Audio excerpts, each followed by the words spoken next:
If you've driven by a residential or commercial job site in the last couple of years, you've started to see these buildings being framed up, and you start seeing these bright green panels on the outside before they put on the siding or the stucco or the brick or whatever the exterior veneer is.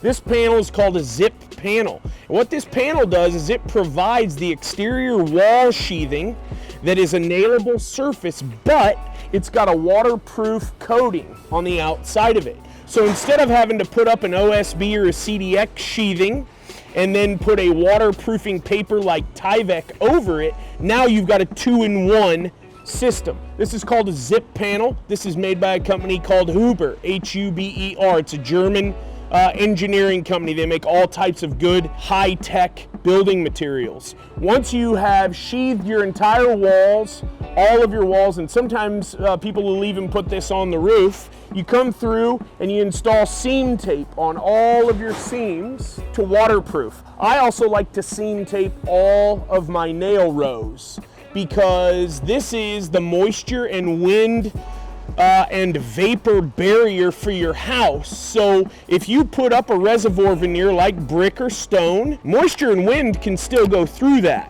And it's designed to absorb that water, drop it down to the base plate and weep it out through a weep hole.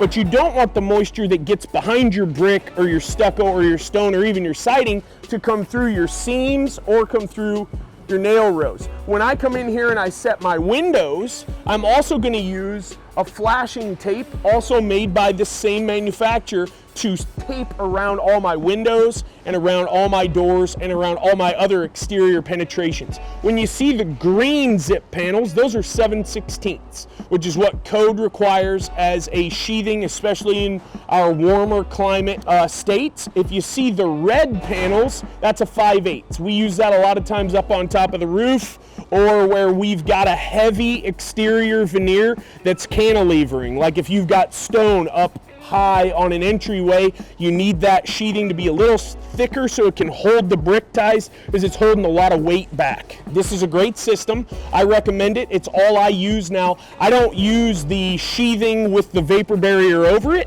This saves on material cost. It also saves on time, and time is money in construction. If your crew only has to come out and cut and nail up the sheathing and then tape it, and they don't have to come back after they've put it all up to put up that vapor barrier, it's saving a bunch of time. Time is money. This stuff is great. Hit me on my Instagram at Jess from the Northwest or email me live@autographconstruction.com.